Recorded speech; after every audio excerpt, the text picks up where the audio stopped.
of Nicholas Bodo, a channel of movie reviews and Game of Thrones epicness. If you could already tell by now, this is going to be a review with my face. And this is all going to be unscripted, it's going to be unscripted, unfinished, and it's me giving my raw thoughts on this movie. And before you ask, this is, see, I'm already stuttering right now, since you can tell this is me doing my first ever unscripted video, but then again, it's because I'm doing an unscripted review for a movie that I despise.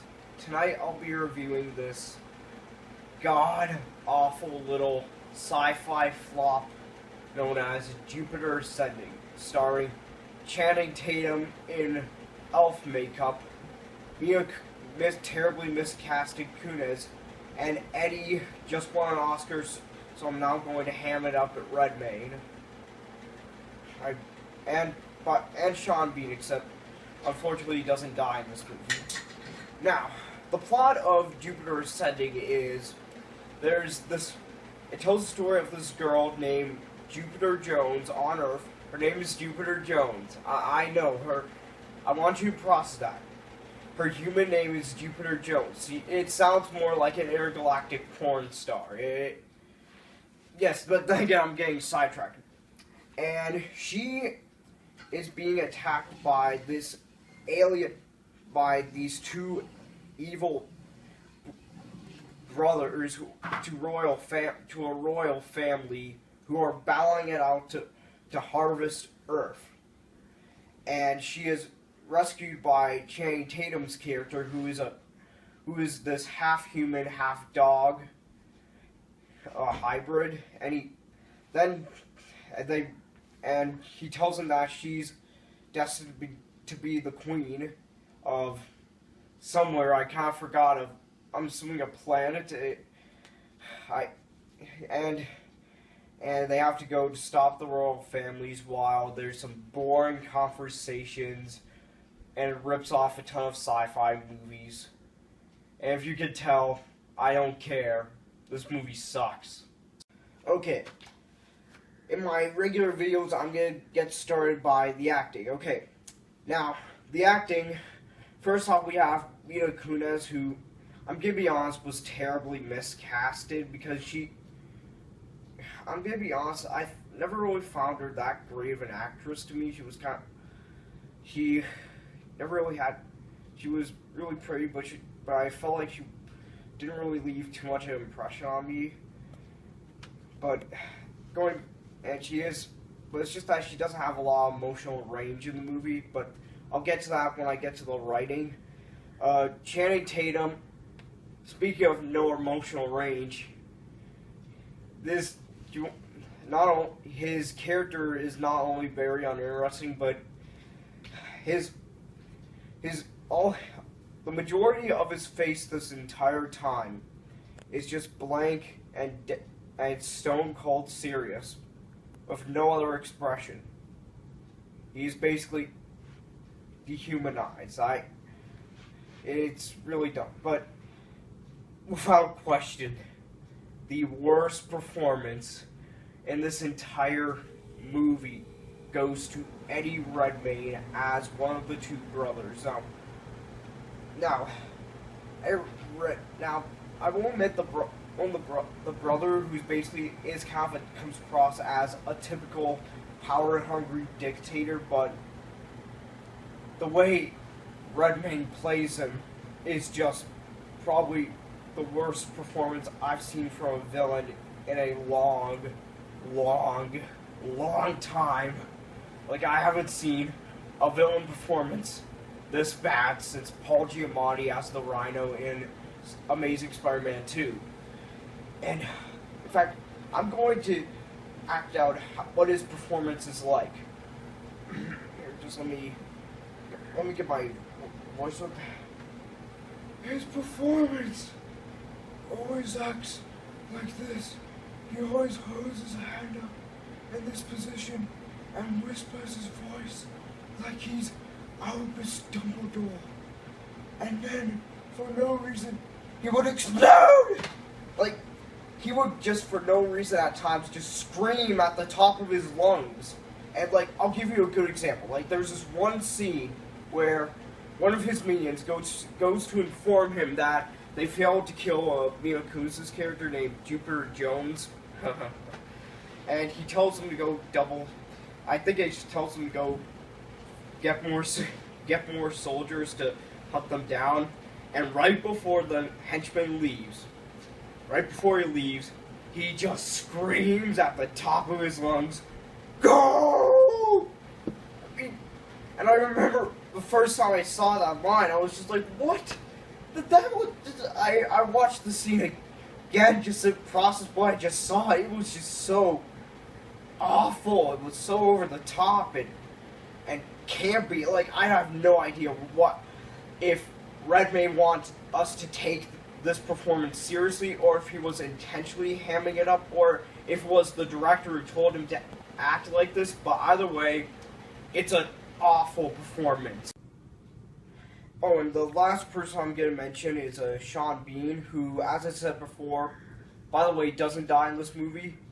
Yeah, the actor who has become a running joke of dying in this movie doesn't die in this movie. That's kind of shocking, but he does an okay job. But unfortunately, his character gets little to nothing to do except give us a ton of boring exposition that is just there to pad out the running time. He gives us nothing about his character. He's just an exposition tool. But I'm going to get to that exposition when I get to the writing, because I'm really going to tear this movie apart when I get to the freaking writing.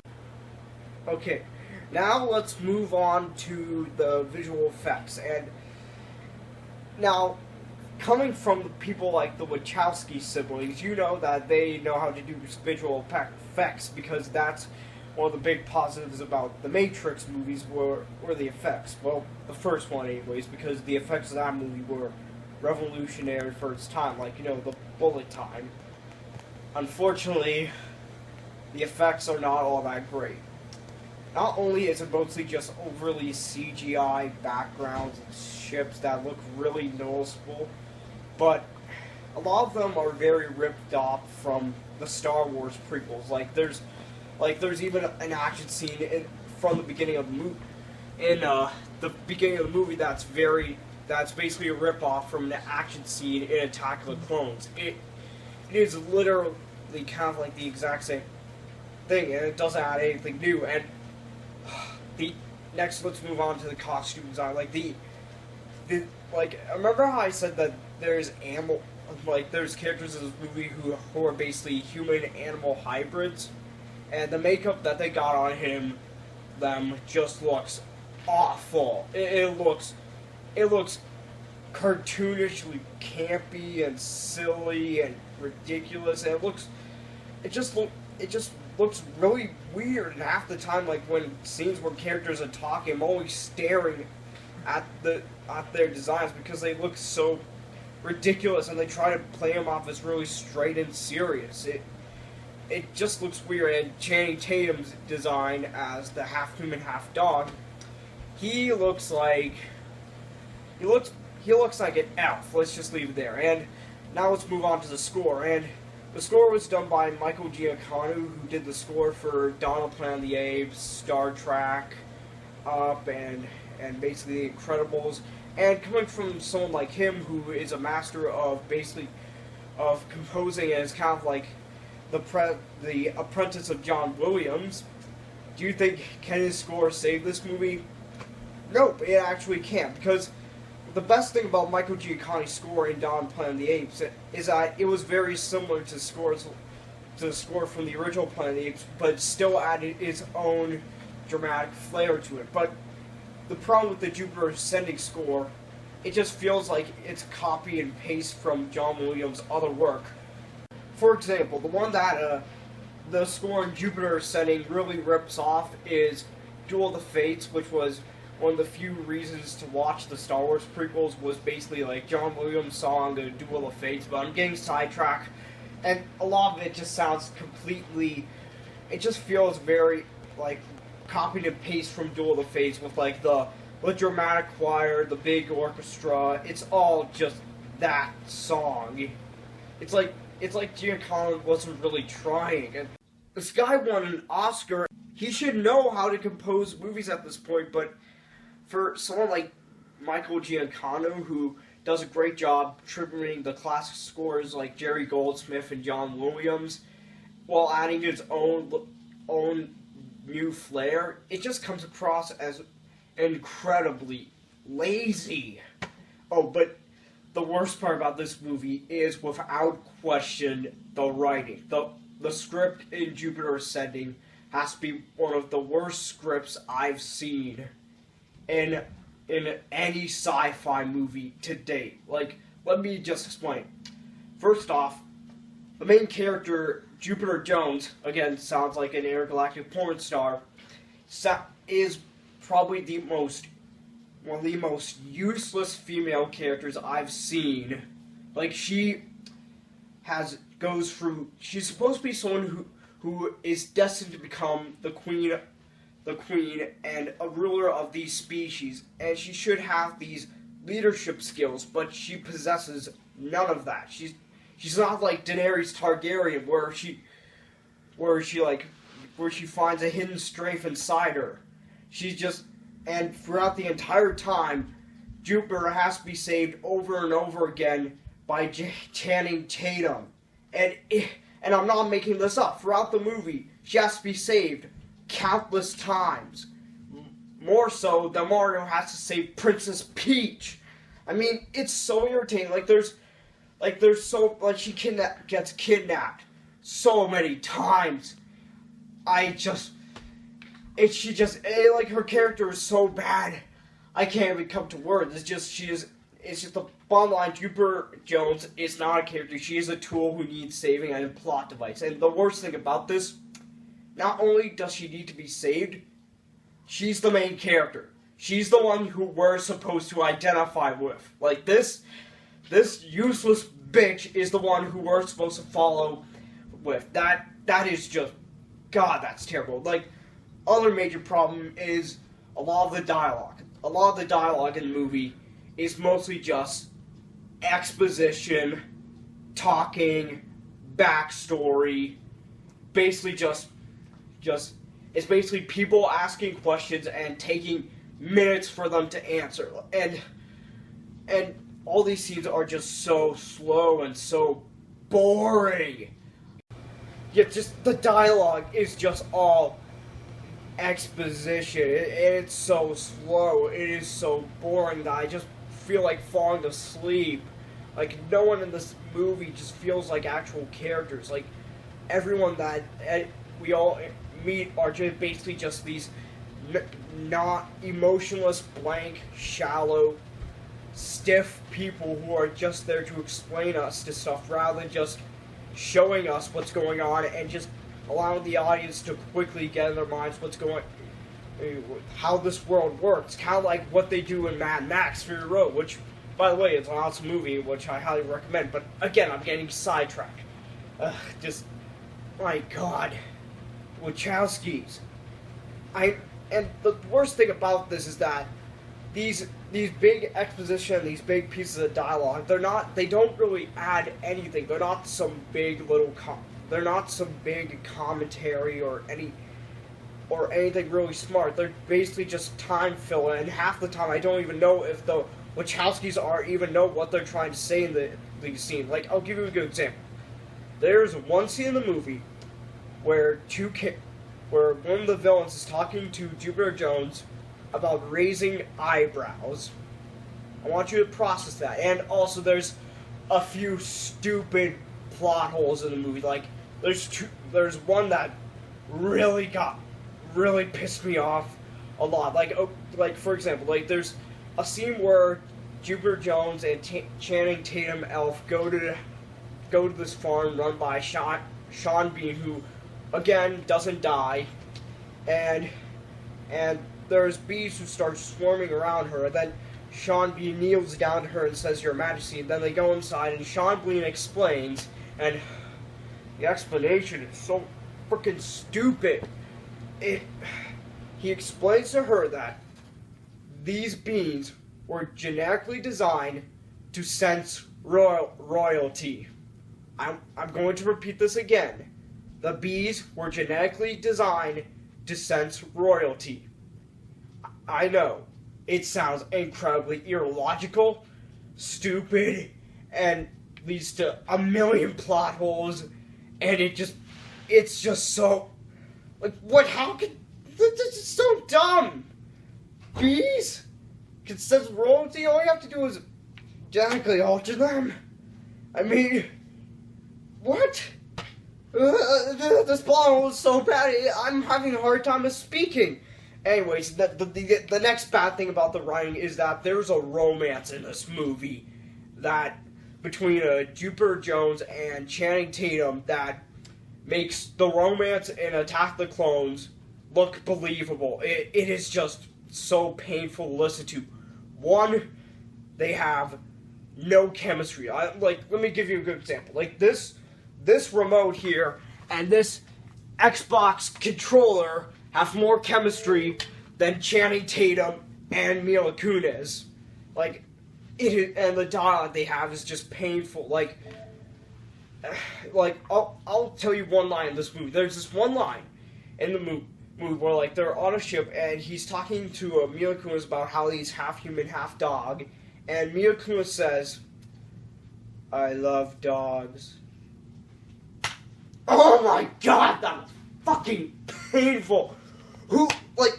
How did that get into a room and people decide, dogs, we should keep that line in the movie. Yeah, keep that line, let's have that in there. Yeah, that's a natural romantic line. That's amazing. It's just, it's so bad. And the last thing I'm going to mention about the writing is that the majority of the movie is the last 20 minutes. I mean, not the last 20 minutes. There's 40 minutes of this movie that have the exact same plot. Like, throughout the movie, twice in the movie, in fact, there's, like, the villains want to kidnap Mila Kunis and force her to sign her life away, so, yes, I am giving away spoilers away, because this movie is god-awful. Okay, so, here's what happens in the movie. You see, they first do, like, the villains, Mila Kunis gets abducted by the villains, but then by one of the two brothers, not Eddie Redmayne, and he tries to get her to marry him because so he can win over her planet, and then what he wants to do, and then Channing Tatum escapes. He saves her at the last minute, stop this ceremony, and it basically follows the brothers' plan. What do they do after that?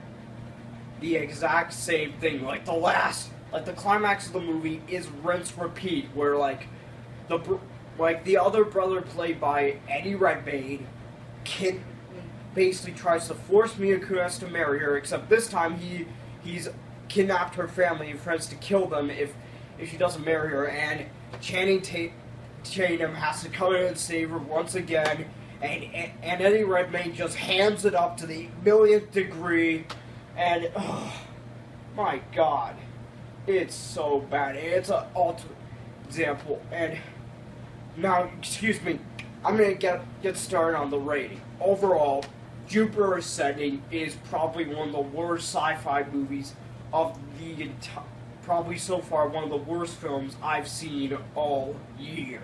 The characters are shallow and lifeless.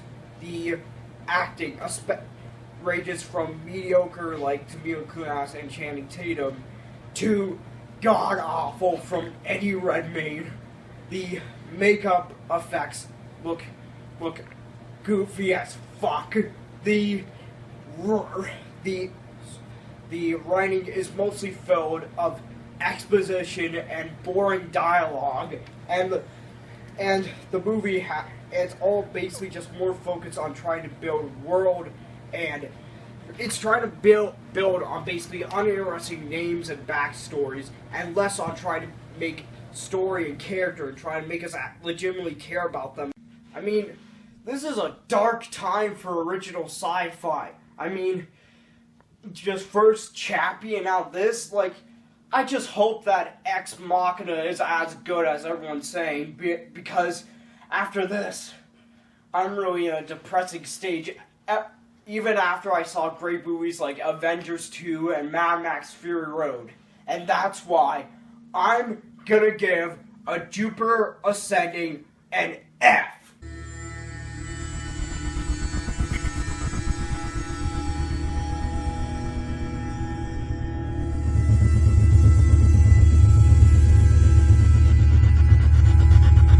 Thanks for watching my review, aka Extreme Rant, on Jupiter Ascending, also known as probably my contender for worst movie of the year so far, with the only competition being The Loft. And if you like this video, please comment down below, follow me on Twitter, and subscribe to the film world of Nicholas Bodo.